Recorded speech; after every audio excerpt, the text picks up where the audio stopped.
Welcome to the new episode of Apologize. I'm your host, Matyash, and welcome again, my dear friend, Dan Vanderwolf. Welcome to the podcast. Hey Matt, good to be here again. Yes. All right. Let's start with something that a lot of doc students are still struggling with, and I think this will be going on for a while. Muscle testing is a big thing. Oh yeah. To get accurate results with muscle testing, I think requires so many things and maybe I'm thinking maybe Doc didn't say everything that needs to be said about it. What do you think? Well, I think Doc had a theory about it that what he himself was changing as he went along, as more evidence Yeah. came. So initially, if you read the first version of, or one of the first versions of Power versus Force, it sounded like basically anybody could muscle test. Um, and then that kind of kept getting refined and refined and refined over the years, because even just like, for example, nobody below 200 can test Mm, accurately. Although anyway, I'll get into my theory in a minute. But and then the other thing is that a lot of people, a percentage of people that are above 200 also can't muscle test because of some other reason. Can't remember what it was. And then of course your intention has to be pure, and then you also have to get permission and all these different things. But I think one of the things that came to me, because my experience with it was when I first discovered his work, I went through a phase of muscle testing everything, and then later on, a few years later, I went through another phase like that. And then basically what I would discover is I would get frustrated because I would eventually discover that I was not accurate at all. mm, Um, so I'd drop it for a while. I would be discouraged. I'd drop it for a while, and then I'd come back to it years later. And then I think maybe this was the third time I went through this sort of phase, and I felt like something was different. Like I felt like I was finally getting accurate results, and they were, see, to get accurate results, it's the only way to know is you have to get some kind of corroboration, right? mm-hmm. For example, you calibrate something that doesn't make sense, it should make sense at some point later. It will make sense if it's accurate. Right. Um, yeah, and so in that third wave of calibrating, it was different for me, and I tried to figure out why was it different. And the only thing that made sense was that it was because I had gone through like a spiritual awakening during that time, like a high spiritual experience. I was also hanging out with a certain friend who I believe was one of the most accurate muscle testers, aside from Dr. Hawkins, that I've ever personally met. And so being around him, I learned things. It's like you can't learn, there's certain things you can't learn from a book, you can only learn from a teacher or a mentor. Right. And just by being in their presence and by hanging out with them, you start to get certain things. And I think I got certain things from him. And also, I went through the spiritual change. My theory is sort of that it's almost like a city, as Hawkins talks about the cities, which were talk, talked about in Hindu scriptures a Right. lot. The special powers that happen when you're in an advanced state of consciousness. I guess it comes maybe from the Kundalini energy. Um, like someone could be telepathic, or they could become clairvoyant, or they could be prophetic, or different things can come to you naturally um, when you've touched a higher state of consciousness, or when you're in a higher state of consciousness. And I sort of wonder if that's what happened. That's why Dr. Hawkins was able to calibrate so accurately and so profoundly, and almost nobody else has been able to do that. Right. Well, Very few. there was a test in that orange book that Hmm. um, I think it was by Scott Jeffrey and the other Coiler, Dr. Coiler, and it's basically said it's since been taken down from the website because they took the whole. I think it was a Consciousness Project website. They took it Yeah, down, unfortunately. But it basically said that, if I remember correctly, that the higher you calibrate, the higher the chance that your calibrating is correct. It's like yeah, a percentage scale. yeah. And the 200, it was, if I remember correctly, it was like 70% or something, and then it just increasingly like went up, or maybe even lower than that. Hmm. Um, I wish Yeah. somebody had taken a screenshot of that, because that's referenced in the book, but it's not. Oh, okay. It's not actually, yeah. Yeah, it's referenced Well, in the book. He actually okay, yeah. referenced at the website. You know. Oh, right. Okay, yeah. So yeah, I remember that clearly. It's yeah, it's that. I mean, and that's just a statistic. Then on the actual individual level, like some people have the gift and some people don't. Right. Yeah. Like someone asked me once, how do you muscle test accurately? And my response to them was, would you be willing, like, if all of your political biases were wrong, would you be willing to know that? And and if the answer is yes, then you have a better chance of being able to muscle test accurately. I don't know. Seems like because it seems like that was part of the process for me. I went through where the friend I'm telling you about, he would muscle test certain things that were not what I expected, and Yeah. a lot of it was political stuff. Because with political stuff, we always have an opinion or a bias one way or the other, right? Right. So um, so certain things were just not what I like. A lot of things were not what I would expect, and but I sort of was open enough to think, well, maybe he's right, and maybe it's not what I think it is, and just having that open mind, I think helped me. Where now, like when I muscle test something, I don't know what number I'm going to get. I have no idea, and sometimes it's what I expect, and a lot of times it isn't what I expect. Yeah. So where does that come from, right? And and it's like even when I have a bias, the test doesn't necessarily reflect my bias. So people say like it's you have to have no bias to muscle test accurately, and in my experience, that's not even really true. You can be biased, but you can still have the gift where you'll get a number, and no matter how many times like I've had things that I wanted to be higher. A girl that I liked, for example, and I knew I wanted her to be just about. I wanted her to be at least above 200, and every time I tested her, she was below. She was like I don't know what she was, 180, 190. She was below 200. And so I knew if I got into a relationship with her, it probably wouldn't have been a good idea. Mm, But yeah, it wasn't what I wanted. It didn't suit my bias. right. Yeah. Those are the hardest people to know that they calibrate below. Like the level between 180 and 200 is very cunning, I think.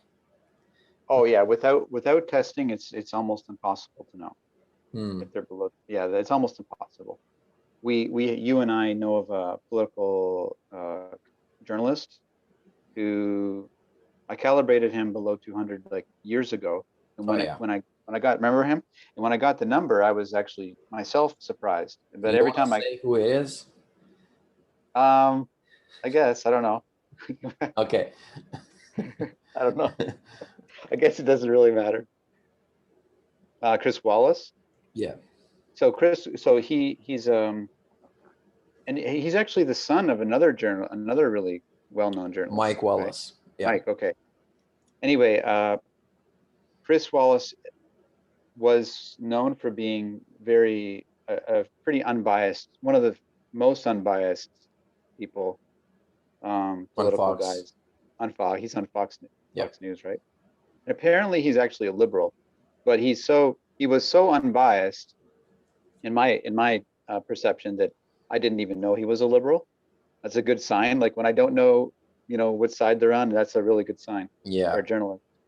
But so that's why the number was surprising to me. Like, why would he be? Because he seems like he has this integrity that he's trying to be, he's trying to be honest and unbiased. But obviously, the number reflects things that we can't see. I was calibrating him as a person, not him Yeah. as a journalist.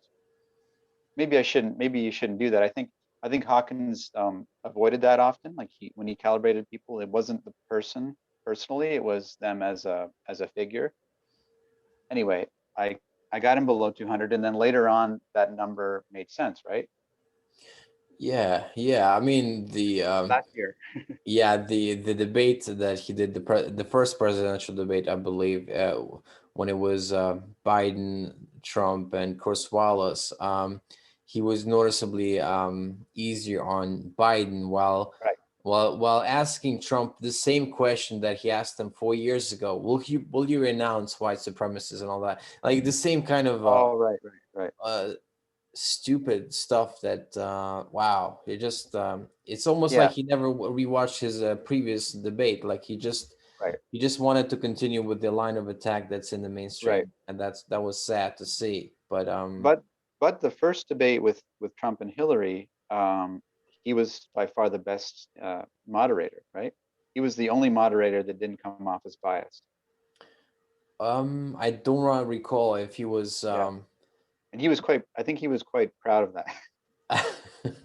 oh, there was multiple moderators in that one, right? He was the sorry. He was the last. I think he was the last one. So Fox did a debate, Oh, and then right. Fox had the last debate too, but it was only Chris Wallace, Okay. and apparently he did the best job out of all of them. So at that point, the number that I got for him didn't. Um, it seemed kind of surprising. It seemed counterintuitive even at that time. So it took Right. 4 or 5 years for the number to make more sense, right? Hmm. Then you can kind of start to see the. But again, a person could be like in their job or whatever, like athletes, for example. Some of the athletes that we love, the basketball players or whatever. As a player, they might be like great, and obviously they're coming from some kind of integrity of being a great performer. But if you were to calibrate them as a person, they might be below. They might, you know. Yeah. So and then they get involved in politics and whatnot, and you can see why where that number comes from. Yeah, certain. I mean, all of the most famous NBA players right now are, politically, everything that the Democratic Party says, they in on Yeah, it. They're like, um, yeah, I remember going back to that friend because I believe I know who it is. That friend also told. I believe he was one of the early ones to calibrate it. Apparently, a professor at UFT, University of Toronto, I think it is. yeah, It was Jordan Peterson, yep, and he calibrated Jordan Peterson as at a high level back yeah. when Jordan Peterson. This is more than 10 years ago when Jordan Peterson was unknown to the mass public. Exactly. So, and that's how we know if somebody's accurate or not. They make a calibration that is later corroborated as seeming to be accurate. And if somebody has enough of a string of those, then you can start to say, yeah, they are probably accurate, and I can kind of trust. And also, if they don't seem to have a bias either way, so if their calibrations are not com, coming from an agenda, Yeah. yeah. But the thing is even the most accurate calibrator will be wrong some percent of the time. Even Hawkins. I, Yeah. I wish I could find this interview because there was a very old radio interview with him, and the guy actually asked him point blank, "How accurate are you?" And I think the number was like 95%. So Hmm. so if Dr. Hawkins is 95% accurate, that means 5% of the time he's off. Um, so we're the best calibrator in the world right now is probably not at 95%. They're probably much lower, Right. maybe 90 or something. There's right. Okay, I'm okay. There's a guy in the dog community that started a website and started charging Yeah, people for money. yeah, And apparently I wasn't on the meeting because Susan Hawking says that yeah, now a monthly kind of, I think it started last year in December or something. It was like a monthly meeting where she meets up with the dog yeah, flock, and it's limited to like 100 people because obviously it's on Zoom. So it's interesting. And I was on a few meetings. I wasn't on the last one, but apparently word came out that she spoke out against this person, that this person that is charging for calibrations is not uh, doing things in integrity. Let's say that's what yeah, she said. yeah. Um, yeah, so it's very interesting that she took a stance on that. What do you think of, let's say, of that person doing that kind of work? Well, that has happened quite a few times. Mm, He's probably the most well known because of Facebook, and well, yes. he's really out there. And um, that's sort of what I was talking about in the beginning, where you go through these phases where it's sort of an energy field in itself. You're going through a phase where you're calibrating everything, and this happens to people with dowsing. You know, dowsing. Yep. It's a similar thing where you get caught up in the energy.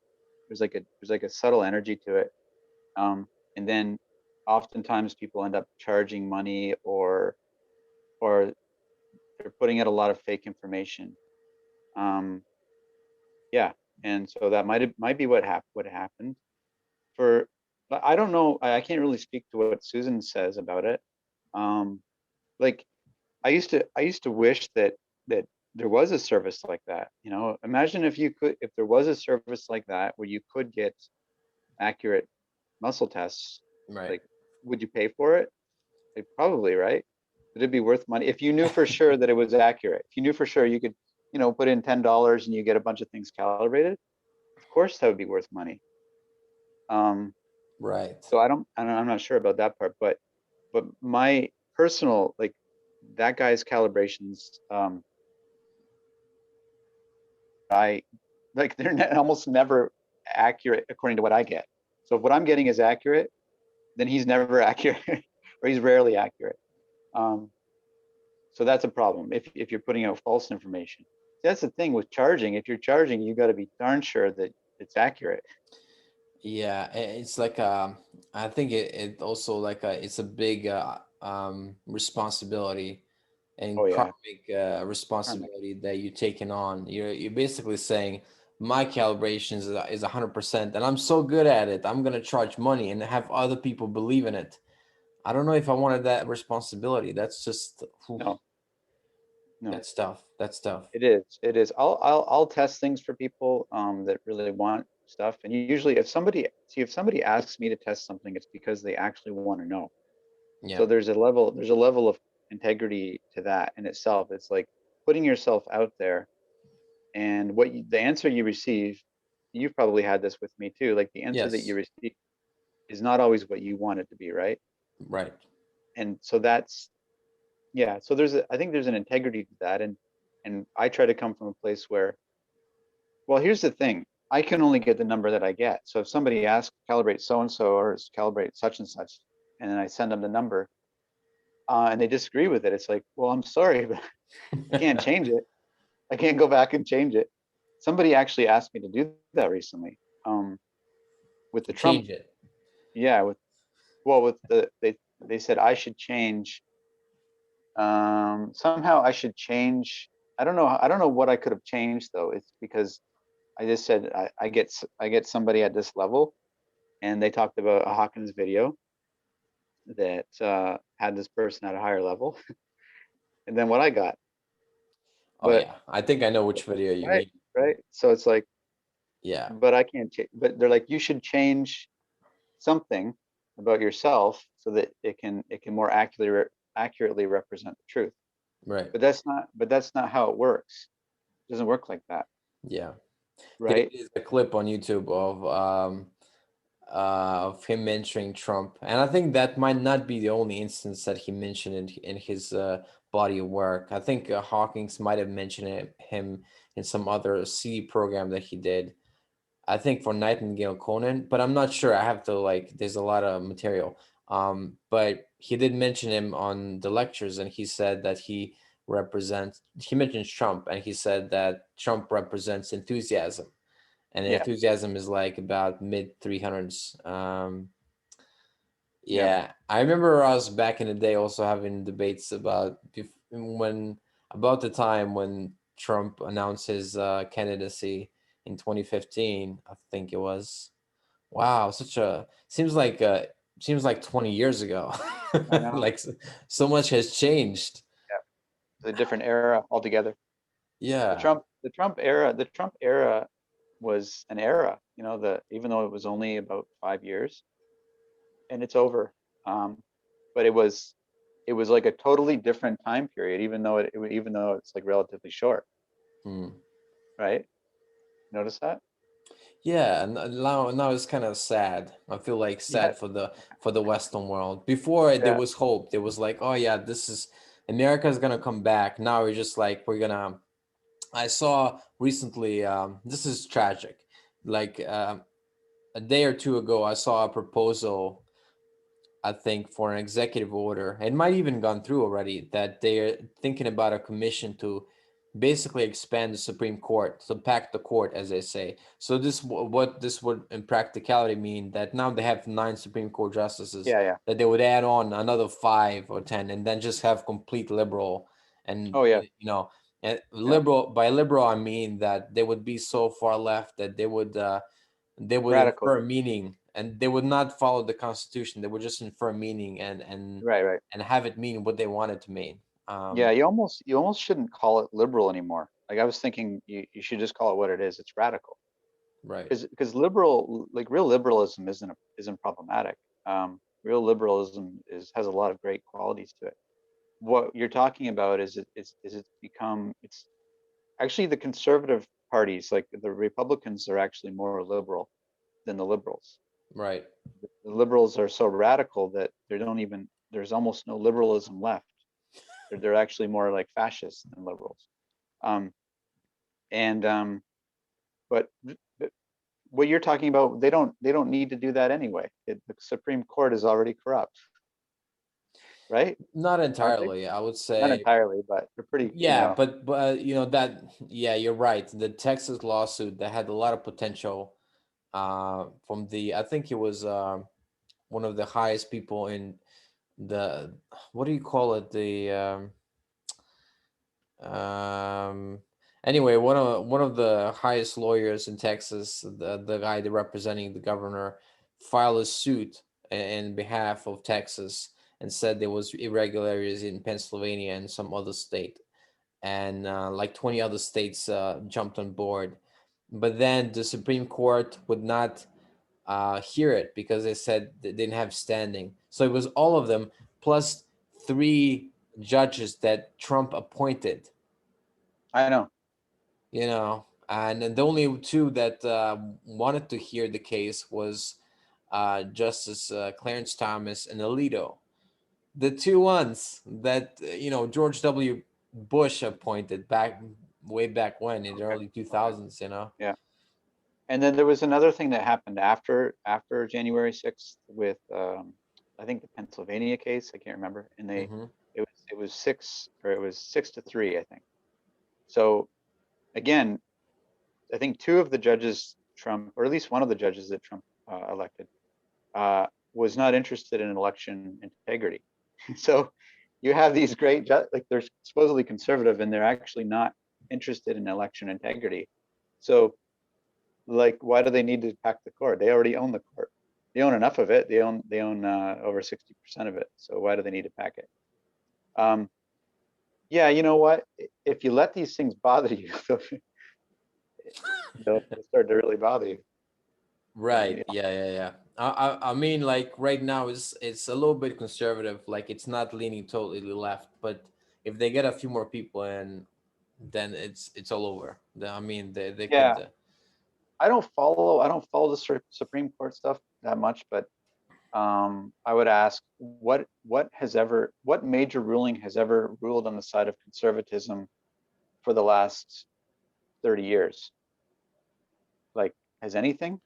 Has anything ever gone the way of like anything major ever gone the way of conservatism? It seems to always go the other way, no matter what. Even when, like in this case, there's more conservatives supposedly than liberals, it still goes the way of the liberals, or the way of the radicals, rather. Right. Um, so um, it is what it is, right? If you want to know, like that's the thing too. We're talking about knowing the truth. If you want to know the truth, the system is in the place that it's in right now.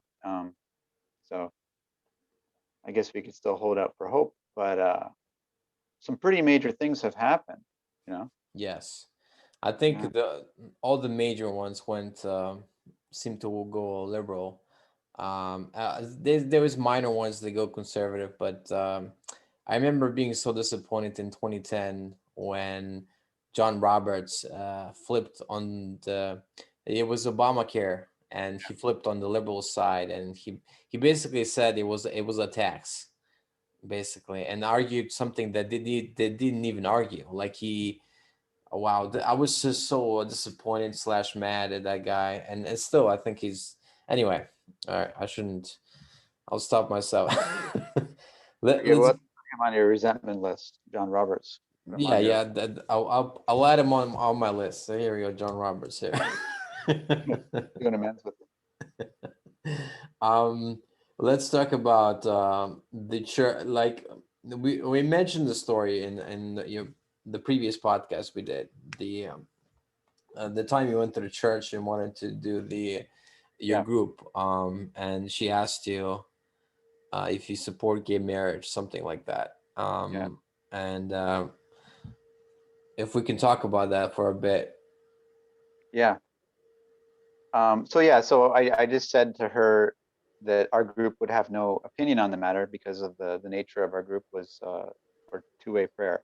Yeah. Two-way prayer, right? So it's two-way prayer is all about you uh, as an individual, and I guess there's two different kinds of Christianity. There's more of a collectivist view of Christianity, and there's more of an individual view where you it's all about your relationship with God and Yes. Jesus, right?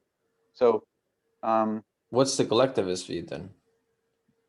I don't know. I guess it's about our collectivism is more about being all together in one mind and in our belief systems, and um, Okay.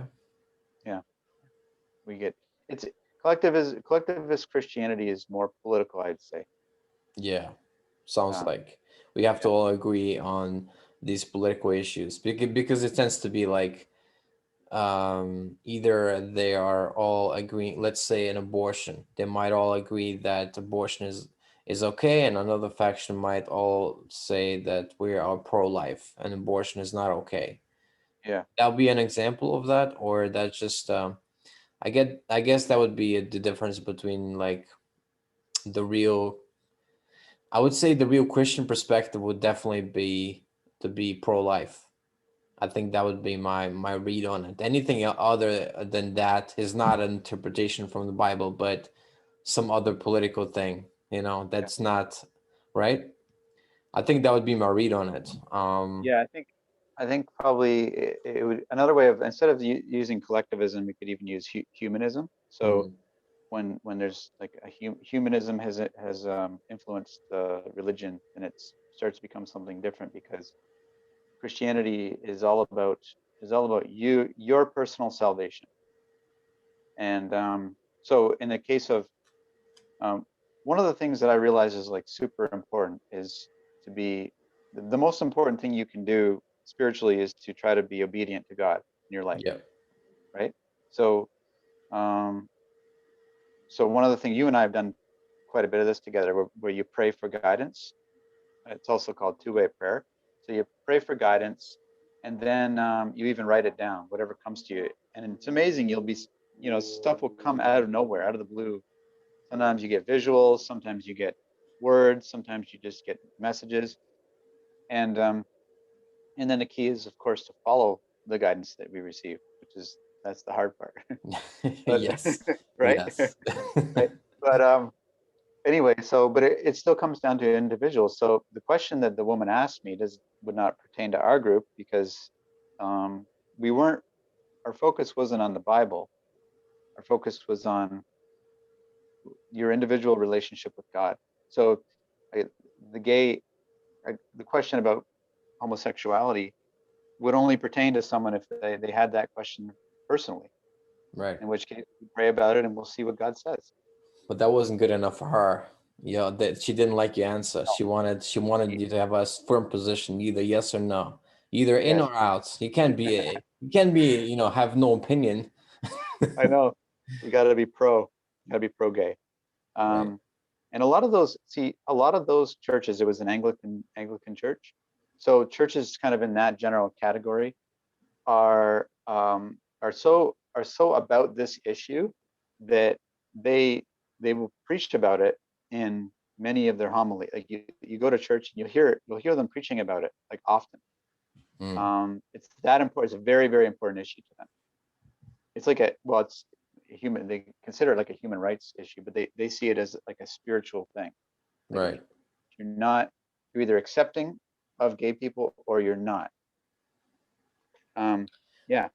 I wouldn't be surprised if the Pope follows up on that as well at some point, the current Pope, because he said, he's pretty much told the liberal line on everything else, like climate change. I remember years ago, when Trump came to visit, he gave him a small pamphlet on climate change, and that's when I knew that this guy is just like just what I would call just a run of the mill liberal. Like, you pick any liberal off the street, and it has the same kind of, I don't know, like maybe I should add actually the current Pope, regrettably, to my resentment list, because it's just You got put on. Pope Francis. yes. Yeah, the problem. Okay, so the problem that I see is that it's not really about the gay issue. It's about when religion starts to be more and more influenced by politics, Yes. then it stops being that religion. It starts becoming a new religion, which is based on the political ideology. So you go and you'll hear them preaching, but they're just preaching, like you said, they're preaching the liberal line. They're not even preaching really what's in the Bible, or if they are, they're preaching it from that political lens. The problem with that is, as we talked about muscle testing, um, and and the problem with that is that the point of muscle testing is that there's different levels of consciousness, right? Mm. And that's important because when we know that there are higher levels of consciousness, then that recontextualizes the purpose of life. The purpose of life is to go higher, right? And that's especially the purpose of religion. The purpose of religion is to go into a higher state of consciousness, Yes. right? So if politics are influencing your religion and the politics aren't that high, then that religion is no longer nearly as effective as it once was. Mm. That's the real problem. The problem isn't the gay issue. It's a Trojan horse because they make it seem like it's about equality with this issue, right? But they make it seem like it's a positive thing. It's a good thing. We're becoming more accepting of people, but because their position is influenced by an ideology, and then like a lot of their other positions are influenced by that ideology, it brings down the overall. It's a Yeah. tough thing. It's a tough thing because we generally, as humans, we want to have our cake and eat it too. So we want to have biblical Christianity, but we don't want to follow everything that's in the Bible. So you can't. You can't do both. You can either be a biblical. See, I'm talking about church now. Before I was talking about just a spiritual meeting, right? That's not church. You Yeah. can have a spiritual meeting. You don't have to follow the Bible. But if you have a church, you're either a Bible following church or you're not, right? You're either one or the other. So as soon as you start doing things that are not, I guess, approved of in the Bible, then the problem is now you don't have any authority on which to base your Mm. teaching, right? The Bible is no longer your authority. But then there's also different denominations of the same Bible. So you could say, you said either following the Bible or not, but then there's also the problem with that is that there's different interpretations. And some people, I guess the Yeah, Anglican Church finds ways to interpret the Bible. They must do that. Otherwise, I don't know. So they find a way to interpret the Bible as to be pro-gay because they're like, I think the argument would probably be, and now this is, I'm butchering this because I don't know what they say, but they're probably like, well, Jesus would probably approve of, this is the loving thing to do, and this is a very dangerous road down to go to, because you could um it's like Milton Friedman said, I admire them for the softness of their heart, but too often it extends to their head as well. And this is very dangerous when you appeal to the good nature, and then you make yeah, policy with that. And, you yeah. make, It's yeah, dangerous. I talk about this in my book. So because there was a really good debate on YouTube with Bishop Spong versus the other guy's name is White, Mm. and it was about this issue. And so one guy, the guy with the name White, he is I think a Baptist, so he's very like literal biblical Bible believing Christian, and the other guy is an Anglican who actually believes that a lot of things in the Bible are incorrect. Okay. Whoa. Okay, so this is what he says. So the Spong, Bishop Spong, the Anglican, says uh, his standard for judgment is, and he says this is fairly objective. He says any act that diminishes the humanity of another child of God is wrong, and any act that enhances the life of another child of God is right. Mm. And then White replies, only God can define what enhancing life is. So I wrote in my book, this my second book, was Jesus a liberal or a conservative? I wrote, this is perhaps White's most profound point in the entire debate. In fact, if White indeed won the debate, we might suggest that this was the kill shot. And I'm not saying he did win it or not. I think it's a great debate because I do believe both men are coming from integrity, as far as they understand it, right? They're both coming from a good place. But what White says is important. You can't, only God can define what life enhancing is. Right. This is So calibrations as well. Like you can't define because you don't know. So if you don't you're know, a good calibrator, you can get something at 190 and you're like, well, this is not enhancing life right? because it's below what's the level that's enhancing of life. Exactly. So if you don't, so basically his point is if you're not using the Bible as your standard, then what are you using, right? So it's like you either like because these people they don't obviously they don't know about calibrating the levels of consciousness. And even as we started this conversation, even people who know about that can't necessarily always trust the numbers that they unless they're looking at Hawkins numbers, but for newer stuff, it's hard to always trust that too. So it's sort of like you need some standard of truth, right? Yeah. And that's what he's saying. He's saying, well, if how are you to determine what is good and what is bad? Basically, only God can do that. And if we don't trust the Bible, then what are we going to trust? What The are we going liberals, they're gonna decide. liberal? So what inevitably happens is that the people that aren't trusting the Bible as much, they start going to other sources. And I guess the, the last pope um, talked about it as he calls it humanism, the Hmm. humanistic philosophies, postmodern philosophy. So all these other kind of ideas and the thinking is what they fill the gap with because they've removed the Bible. The Bible's still there, but it's not central and it's not the sole source or authority of truth. They've Hmm. removed it from its standing, and that creates a gap, which eventually is filled with this other ideology, Right. So right? usually, I think Hawkins has said that a lot of the isms tend to be below 200 and be like 190 or so, Yeah, quite a um, few. Yeah, because it becomes like a belief system, and it's not the original intention of the thing because it becomes an ism, and yeah, so like it's constrained by its own paradigm, I guess.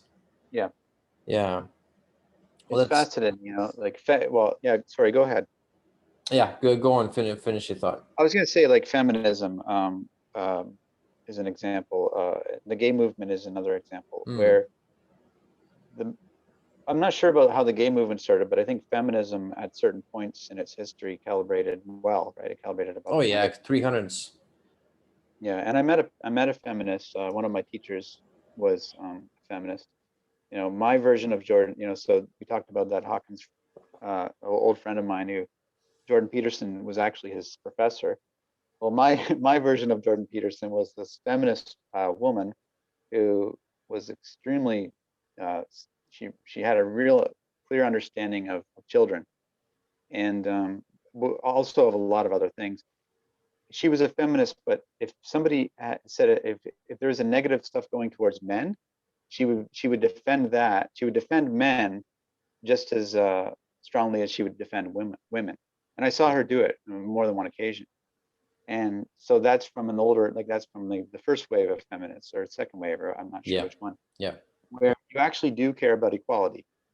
And the more modern movement something has happened to it energetically, and it no longer calibrates above 200. So the original ideals of feminism may very well calibrate over 200. And some of the ideals within the gay movement, for example, like people should be able to live there, as long as they're not hurting anybody, they should be able to live their lives without persecution and hate, right? um, Yes. But that's a good ideal. it can be But flimsy. What's your definition of not hurting anybody? That could be, you sorry, know, like I mean real hate. I mean like okay, not just like people don't like you. Um, yeah, you're right. I shouldn't actually use that word. So people should be able to live their lives freely without discrimination that affects their livelihood. right, Okay. Whether they're gay or straight, right? So that's an ideal. I think not everybody, but most people would agree with that. But the gay movement doesn't just reflect that ideal; it reflects a whole collection of ideas, and it has a certain energy field. And yeah, so the gay movement itself may not calibrate. Well, as far as I know, it doesn't calibrate over 200. But certain ideals in it obviously do. And the same with the Black Lives Matter movement, where the concept of Black Lives Matter itself calibrates above 200, but the movement Black Lives Matter does not. So that's the Trojan horse, right? That's the quintessential example of the Trojan horse. right. Black Lives Matter, the phrase, is the horse. Underneath that phrase is the movement, the true energy of the movement, or the true spirit of the movement, which is negative. Marxist, Yeah, Marxists. They were trained Marxists. A lot of the people. right. It's Yeah, okay. I'm going to share something that's was from one of my last seminars in university. I'm not gonna say who the people are, but they're probably not gonna ever watch this. But I'd be surprised if they do. All right. So what happened was that there was this woman. There was a lot of people want to make a pitch for a play that's about what happened to George Floyd, right, in U.S. And what was it, Floyd, right? yep. George Floyd, George Floyd. and he died. And I asked this question. I said, well, some of these Black Lives Matter activists, they justify looting Yeah. as reparations. They justify Oh, right. Yeah, reparations, and so I said it seems like some of the Black Lives Matter organization, like people actually responsible for it, are actually negative. And so are you associating the play that you're pitching for with the organization? And she says, yeah, of course, this has to be tied with the movement.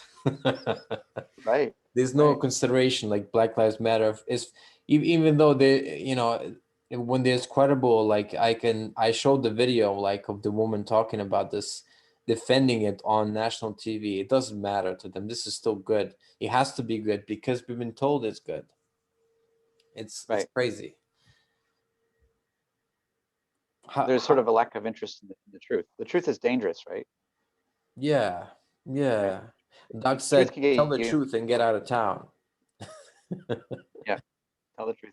Because so it subconsciously people don't they have a blind spot. I noticed this. I think we talked about I was in a cult, or a cult like group, Yeah. and what happens is you have a blind spot in your brain that prevents you from looking at all the things that you don't want to see. Hmm. But it's weird because in a way they're all there. You sort of know on a certain level, you know that it's there, but on another level, you're pretending that it isn't there. So it's almost like you don't know, but you do deep down. And that's what maybe is happening with stuff like this. Well, political stuff in general is that people will have like a blind spot that's put in place so that they don't see um, their own hypocrisy or whatnot. That they don't see that, or they don't look at whether or not a thing is good or bad. Because if it were to be bad, in this case, if it were to be bad, some people would get, that would really affect their lives. That would really Yeah. be very inconvenient for them. Like if an NBA, we talked about the NBA, if you were an NBA player and last year and you didn't want to go along with the whole thing, that wouldn't be very good for your career, right? I, If you're Luka Doncic. actually, I tend to think the opposite, that he would be, Luka Doncic is playing in Texas. So if he did that as somebody that Okay. plays for Dallas Mavericks, and he came out and said, you know what, I actually don't support Black Lives Matter. I don't think this is a good organization. I support the ideal, but not the Yeah, yeah. organization. You have to say that. You have You to have to just distinct that. You have to can't just make say I don't believe Black Lives Matter. You can't say anything that might come off like that. You have to right, be very right. clear. And maybe, Yeah, and uh, he might be popular in Texas, and but he might be. Well, there wasn't any audience anyway, so he couldn't get booed. Last year when they played in the bubble, there was no yeah, audience. So yeah. But you get my point though. For yeah, even if it isn't, even if you'd get away with it, or even if it would end up being a good thing, there's a fear that if I don't say the right thing or if I say oh the wrong yeah, thing, so the it's retaliation. They would yeah, make players would exclude him from stuff, right, All Star Weekend or whatever. I mean, there's like untold amounts of retaliations and the ways they could punish you. Let's say yeah. If he just said a wrong word, right? yes. So it's easier psychologically. It's easier. The brain, we take care of it. Like your subconscious mind takes care of it. Says, okay, we're just going to put all these facts to the To the side, and we're not side. gonna, we're not going to look at it. We're just going to go along with everything. And you actually, on some level, you actually believe the whole thing, and on another level, it's not true. Right. Sometimes, unless you're like a full believer. But anyway, Yeah, even me in the class, I didn't, unless somebody asked me, I didn't come out and say, yeah, I think Trump should have won. I think there was, oh, I shouldn't say that actually. I got in trouble for saying the election fraud thing in some previous video. It's against YouTube's policy now. Anyway, right? uh, Yeah, it has been for a while. yeah, unfortunately. Yeah, All right, let's talk about Star Wars, the franchise that they ruined. yeah. Um, so Star I Wars. thought that a lot of it came from they wanted to diversify, they wanted to make it more female, and by making it more in a way feminist, they did the classical mistake. They made the main character too powerful, right? And became kind of weird. Well, I think because we're talking about there's like that fear, there's that fear of making the wrong step in Yeah, all of this. And so if you wanted to make a movie with a powerful female, you can still do that and make a great movie. Like, has anyone ever seen Mary Poppins, you know, or The Sound of Music? I've seen Um, Sound of Music. I've not seen Mary Poppins yet, I'll oh my admit. God, you got to see the first Mary Poppins, not the second one. The, Right. the second one will make you angry, but the first one will bring you joy. Great. um, so and it's interesting because they were made back to back. Mary Poppins, and then the next year came out Sound of Music. And Mm. what's the actress's name again? Julie Andrews. Julie Andrews, right? Yes, I think so. Yes. Amazing. And Mary Poppins is one of the greatest characters, period, of all time. Mm-hmm. Happens to be a female, and happens to be a very strong female. Yep. Um, but when they made that movie, it was a different time when all this craziness wasn't affecting people's brains. Right. This was just Um, before it started, 1965, and yeah, so that's after. Yeah. yeah, and the movie actually has some feminism in it. It's like first wave feminism. It's Hmm. actually part of, but it doesn't. But that doesn't directly affect the character of Mary Poppins. The character of Mary Poppins just is the character of Mary Poppins. Um, anyway, so what happened with Star Wars is um, the fear, the fear of taking a wrong step or whatever, the fear of not including something that whatever um, made them just make a bad trilogy. And I guess they just couldn't allow themselves to think clearly, because if they were thinking clearly, they probably would have looked at what George Lucas had already planned, because George Lucas already had like He already had a Oh, sketch. I didn't know Yeah. that. What They, was? they, Do you know his plan? well, it was sort of like Luke. I think Luke had an academy. There was something about Luke being tempted to the dark side and different things. Well, there's a lot more to do with Luke, right? Right. Um, but they promptly threw that as soon as Disney bought Star Wars from him, they promptly threw all his ideas in the trash Oh my and said, gosh. "I think we can do better." Um, Better and than the original. Better. We can do better. Yeah, of yeah, course. I think so. So there's a level of hubris going on, right? Yeah. And I mean that may not have anything to do with politics. It's just those people happen to be just arrogant and kind of dumb. They thought they were a lot smarter than they were. So if they were clear, thinking clearly, Mm-hmm. and even this we don't really know if politics was the reason for this, but they weren't thinking clearly enough to consider outlining the entire trilogy before they got busy making the first movie. They started making the first movie, and then just left everything hanging, sort of perfectly in a way for the next writer to come along. But they weren't thinking like, how are we going to end this in 3 movies Mm. satisfactorily? So what ended up happening was that so there's Ray, the female main character. Um, she becomes increasingly unlikable. Like I liked all of the characters in the first movie, all of the main characters. They were all likable to me. By the end of the movie, she's unlikable, and all the other characters are who cares, because they didn't develop them very well. Right. So Finn, the black character, for example, he starts off great in the first film, and he's got lots of potential. And then the the next writer comes along who's just like, I don't know what to do with this character. So he does some kind of, I don't know, side story with them that just doesn't. It kind of fell flat. Oh And then wow. So anyway, this so is they in didn't episode 8, have enough. right? Yeah, that's episode 8, and then JJ in episode 9. Um, didn't He just didn't have any. The fear at that point was on a whole other level, because now they were not only afraid of making the wrong political step, it seems, they were also afraid of disenfranchising Star Wars fans forever, because so many Star Wars fans were upset about episode 8 that they were trying to undo that with episode 9. And so then they made a really bad movie. It's way worse than episode 8. I still haven't I don't think I've seen episode 8 or 9. Um so yeah, I need to see them. But yeah, I my expectations are so low that if there's any good moments, I'll be pleased. There's none. There's I said none. it the best. No, there's not a single. I don't think there's a single. There's a couple. Well, the special effects are amazing. Hmm. Um, that's about it.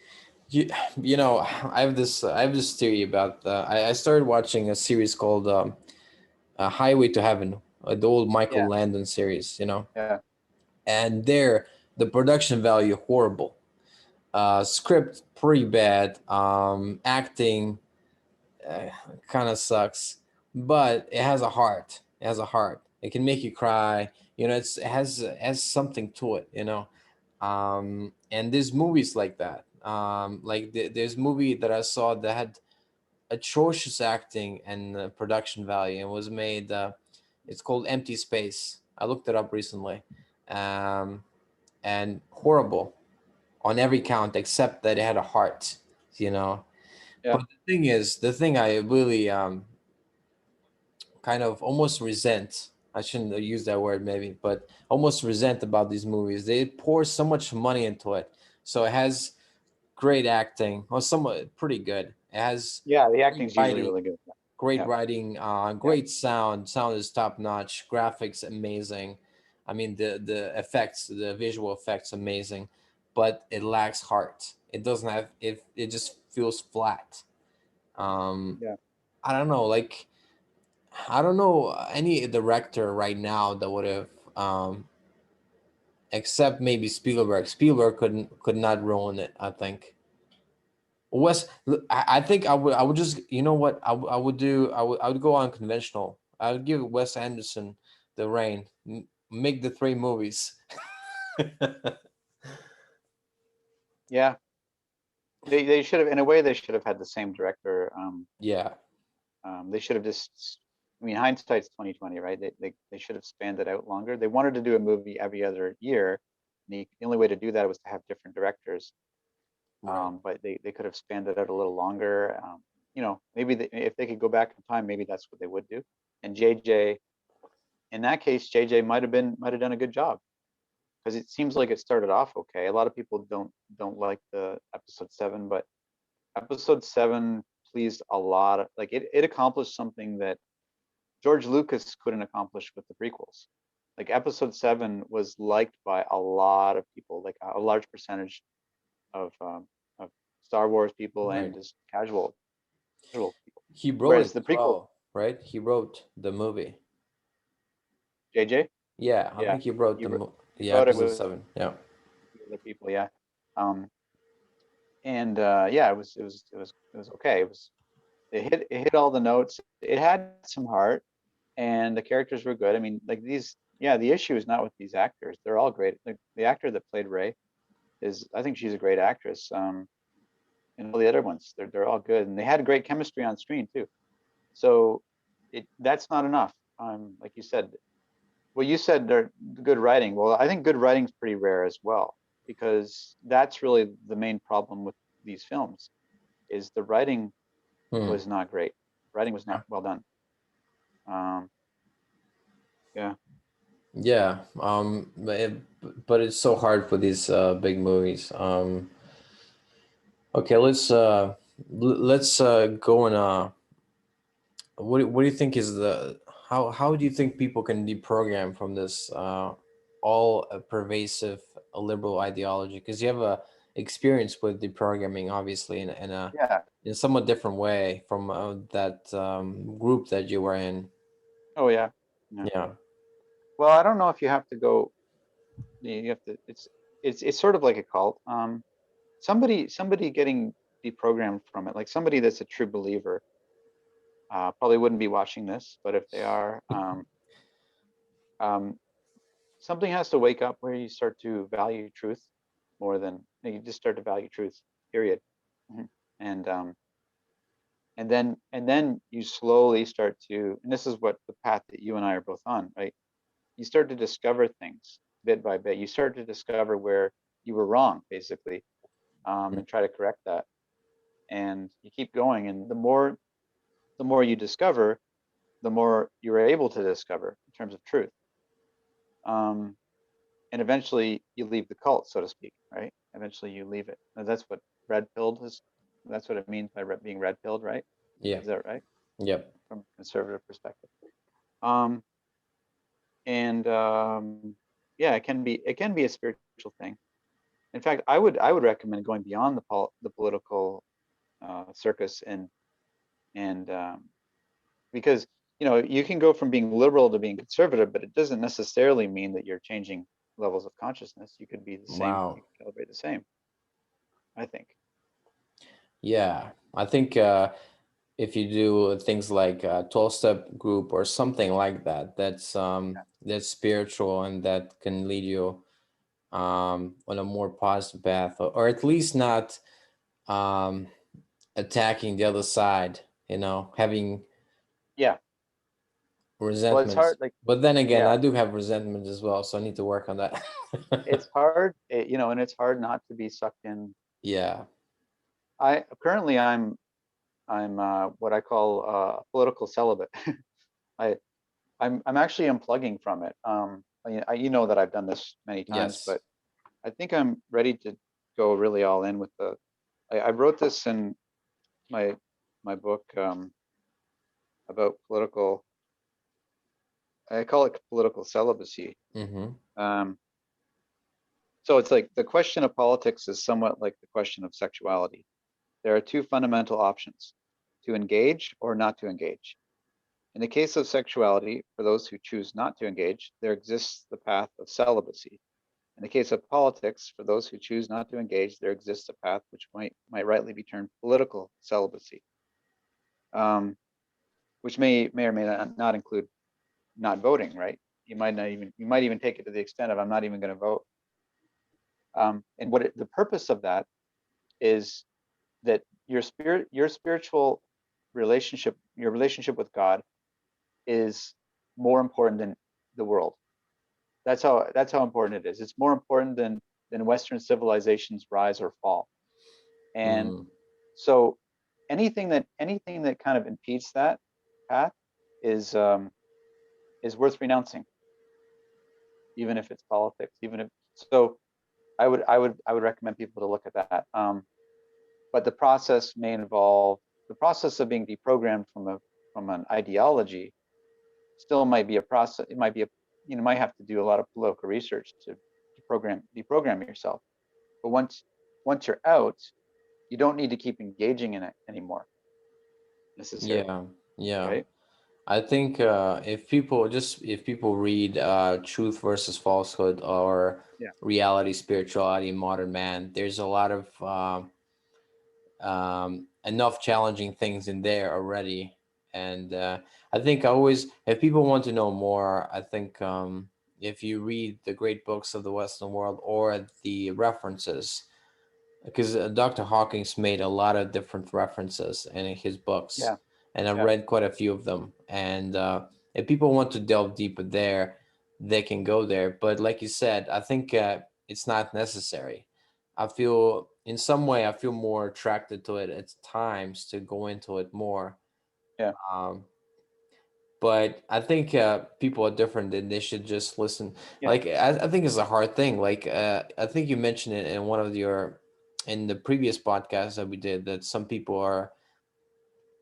What was the Hindu classes? Was a priest class and there's a Oh warrior yeah. class and there's a Yeah. few The classes, right? yeah, the caste system of India is actually spiritual in nature. It was distorted over time, but it refers to like 4 or 5 different and kind of like archetypal energies that people fall into. So there's the Brahmin, the priestly class, the Kshatriya, which is the warrior class, and the Mm-hmm. Kshatriyas would be the people engaged in politics, the rulers, the policymakers, and all that. The priests stay out of all that stuff. It's like like Gandalf, right?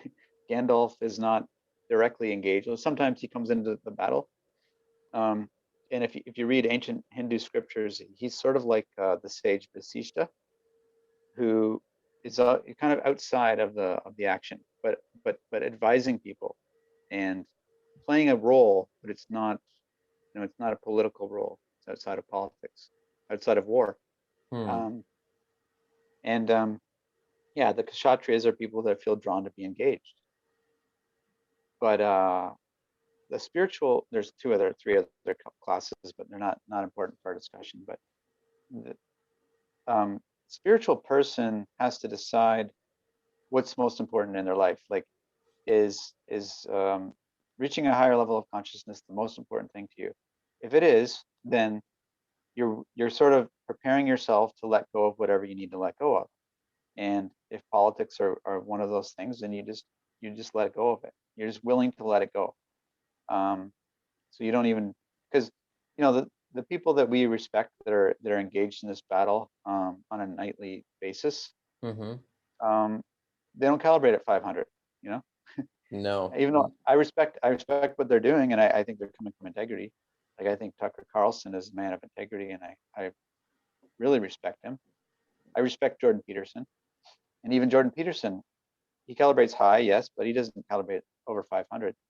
That's a totally different. So if that's your goal, it's just a totally different path, or it can be a totally different path, and it has different rules to get there, right? Mm-hmm. There's different requirements to get there.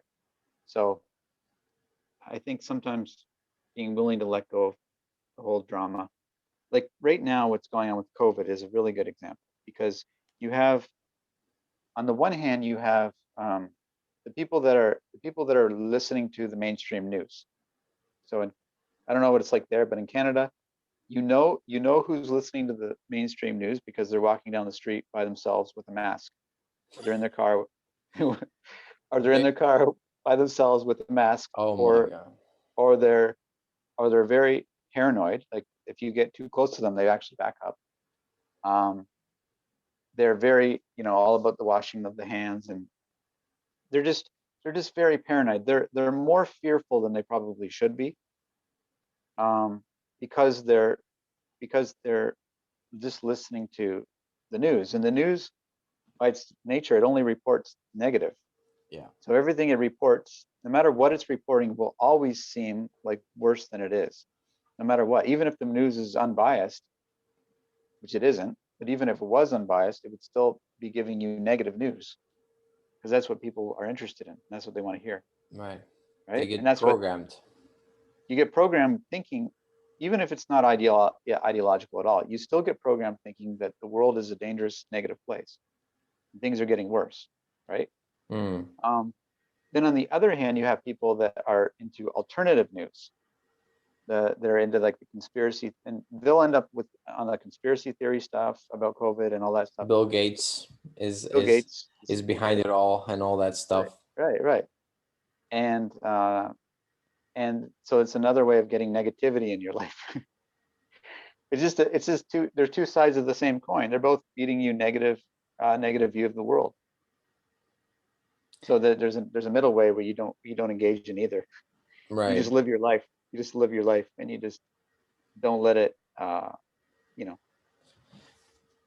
But don't some let it. people would say that being on the fence about COVID is in itself a conspiracy theory. You're not taking it seriously enough, because it's so dangerous. Yeah, well, maybe you aren't. That's the thing. It's with COVID, nobody knows. Nobody knows anything. It's very hard. Okay, so Hawkins, so many valuable things about his work. But he revealed that a lot of things that if we didn't have his work, we might fall for. We might fall for conspiracy theories if we didn't have his work. And in fact, many Hawkins students are falling for new conspiracy theories because Hawkins didn't calibrate those ones because they're brand Right. new, right? But most of them still have the exact same energy as the other conspiracy theories. They calibrate at 190. Most of them, most of what's out there, the Bill Gates stuff and all that. What I get is it's almost all of it's below 200. Just like all of the end times prophecies, almost all of it is below 200.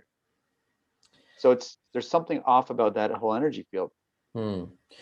But there's something off about also the kind of totalitarian response by the governments in the world Yeah, to try to curb this. yeah, And what do you attribute that to? Their response that's so overly negative and stifling of people. It destroyed so yeah, many businesses, so many people's lives in a way, livelihood, yeah, not lives. Let's say yeah. Well, indirect and lives too, lives. Yeah, lives as well, because yeah, because economics directly impacts actual not just livelihoods but lives, like lifespans. So yeah. you're shaving years off people's lives. Um, uh, but I think fear itself can sum up about 80%. Can explain Fear can explain 80 to 90% of what's going on. Hmm. Just fear alone, mass hysteria.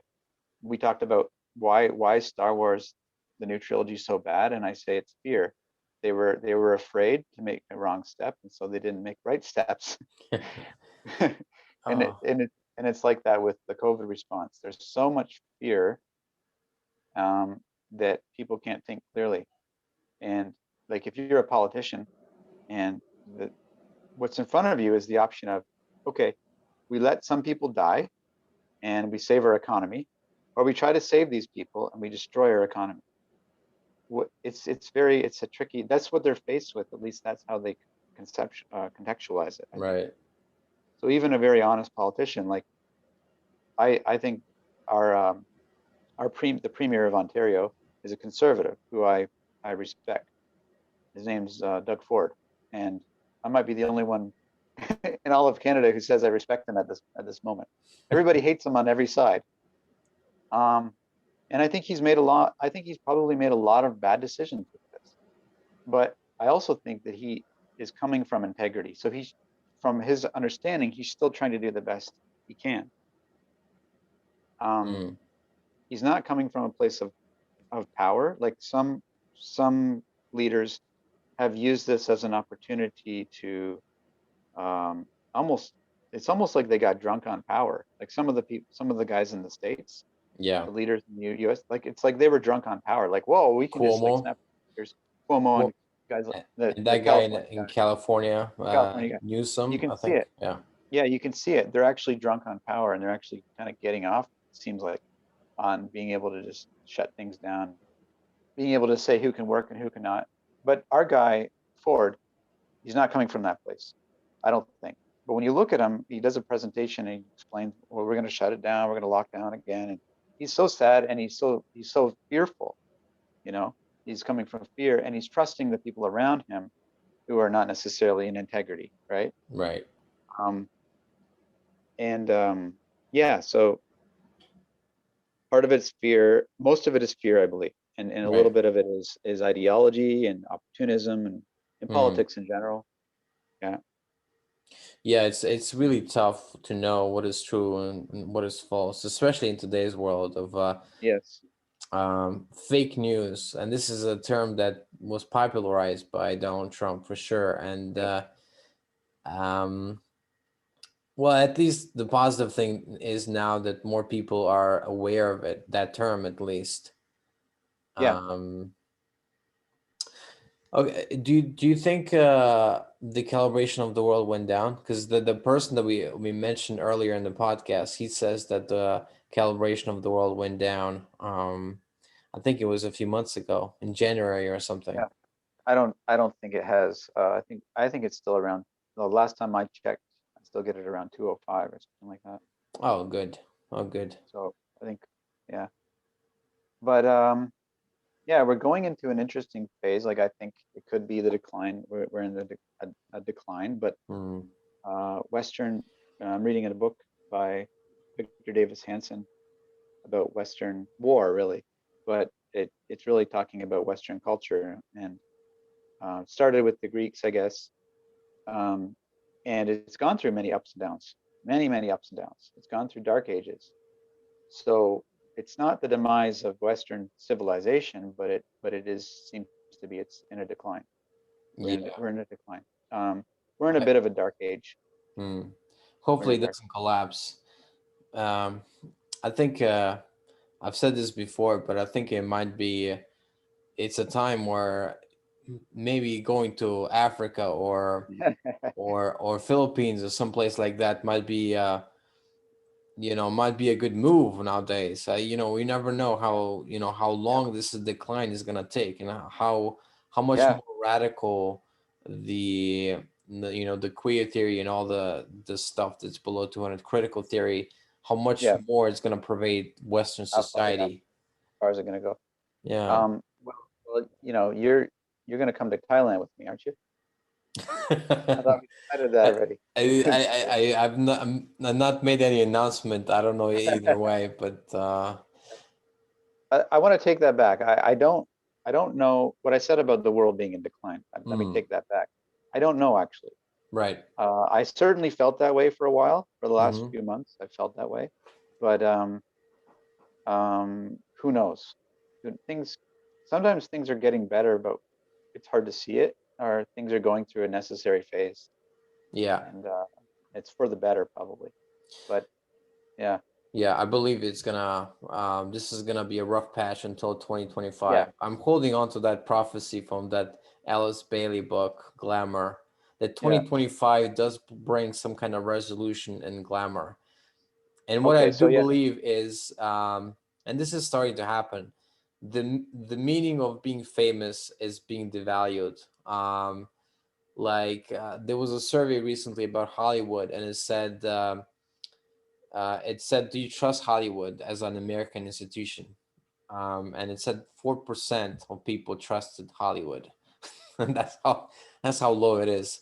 And I think I started to see inklings of that last year. You remember that video where the actors were singing, John yeah, John Lennon, yeah, imagine, there's no religion, no possessions too, while they're yeah, rich in their mansions, and yeah, then the video gets 90% dislikes, and all yeah. that was amazing. That was an amazing moment, and I think this will be continued. And 2025 will mark a moment where being famous will be kind of devalued in a way. They won't be glamorized anymore. At least that's what my read on it. I could be wrong. I could be wrong. Yeah. I think it's going to be a very interesting decade. Um, very unpredictable. We're in very, very Yeah. unpredictable time. Not that we were ever in predictable times, but it seemed more stable. I was joking about somebody back when I was in high school. The the biggest the biggest concern was a white Bronco getting away from the police. You remember What? OJ Simpson, a white Bronco Oh, fleeing police. That was the big that was the big concern. That was the big focus of that time. I remember coming home as a teenager. I was hanging out with my friends, came home, turned on the TV, and there's this white Bronco, and everything's like this big, huge news story of OJ Simpson and the white Bronco getting away from police. And that was that time was so that was before 9/11. That was the world has become uh, an increasingly complex and just intense place since then, yeah, right? That was yeah. So we were living in a kind of a golden age that I guess ended. I guess it ended around 2001 with 9/11. Um, and yes, we're in a different world. And like we were talking about, there was the Trump era. It was short-lived, and now we're in a different era. Maybe it will mhm, be short-lived, and then maybe things will just really speed up, and there will be, because with technology alone, things are going to be speeding up like even more than they already have. Like it's just going to right. accelerate. There's going to be exponential change, um, and so yeah, predicting things at this point is impossible. Will we have another major war? Um, who really knows? Yeah. Yeah, I don't know. I think it's possible that between now and 2025, Joe Biden will step down. Oh yeah, that's definitely a possibility. That's possible. I kind of think that it's almost like there's this pressure that it's going to blow soon. Um, something something big is going to happen. Um, that's sort of the feeling I get. I don't know what it's going to be. I have no clue, but I feel like something there's just this pressure that's been building up, building up, building up. And maybe like what you're talking about, the good changes that are going to come will come as a result of this. I Yes. mean, I think, right? Yeah.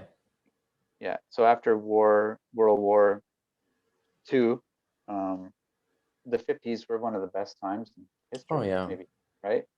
I think that was the best time. If you were living in US between 1946 and 1965, those period of 19 or 20, not 20 years after World War II, I think Yeah. that's the golden period Yeah. of America. And Yeah. then obviously in the late 60s it starts to go downhill, and then every decade, except the 80s. The 80s was a bit of a resurgence because of Reagan, I think. Yeah. But Um, about mid 80s, things changed a lot too. There was a lot of, yes, yeah, yeah. So, but things went downhill quickly after Obama start become president, and then every year became worse. But hey, well, yeah, yeah. I yeah. mean, how do you compare? Well, now with Biden, like Obama doesn't look so bad, right? Oh my goodness! And now if Harris comes in, I then don't know. it's Biden's not going to look so bad. right.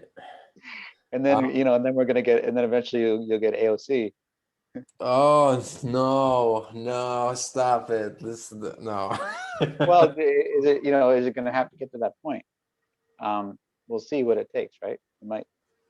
I don't think she'll be president, but she has, she has the charisma to do it. She has a lot more charisma than Kamala. Oh, Kamala, Kamala Harris has none. she has She has. 0%. Which actually, why I kind of, in a way, I can't see her being president, um, because of that fact. It's like she has no. It's like she. I don't know. I can't picture it. Well, I couldn't really picture Biden being president either, though, and that happened, right? It's almost like we're living. I feel like it's almost like we're living in an alternate reality. Some people say we are. Like So Trump, like that had like 2000 and 2020 was the beginning, like whatever time, I don't know when it happened, but maybe it was around the election. And Trump was supposed, like in another timeline, Trump actually won the election. But we live in this alternate reality.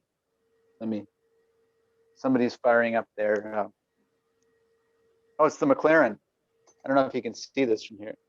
My neighbor has a McLaren I think the video car. went off. The video shut Oh, off, so I don't see. and I've showed you the McLaren. It's too much. Okay, here it is. You see it?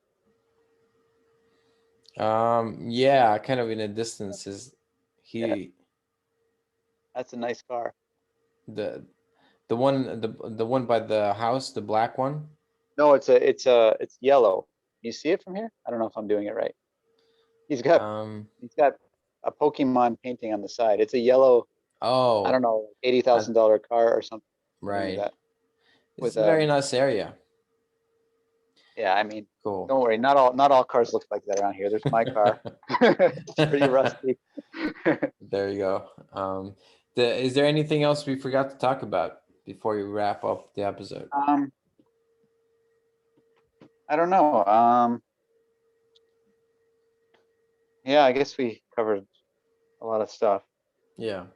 I'm feeling more positive about things, probably because I'm, a lot of it has to do with our own inner stuff, right? Like if we feel like we're doing our best, then the world stuff isn't as much of an issue. It's like we project, right? What happens is if we're not feeling good inside, then we project it somehow. We project it onto the world, or we project it onto Mm, others. It's just a way of not totally owning our own stuff that we got to work, the work that we have to do. right. Um, you Is know, that the thing that doing the best you can? Because sometimes I feel like I could be doing more, and yeah, but I've had this exactly. problem. I asked Dr. Hawkins about procrastination. He told me, "Well, take your time, man."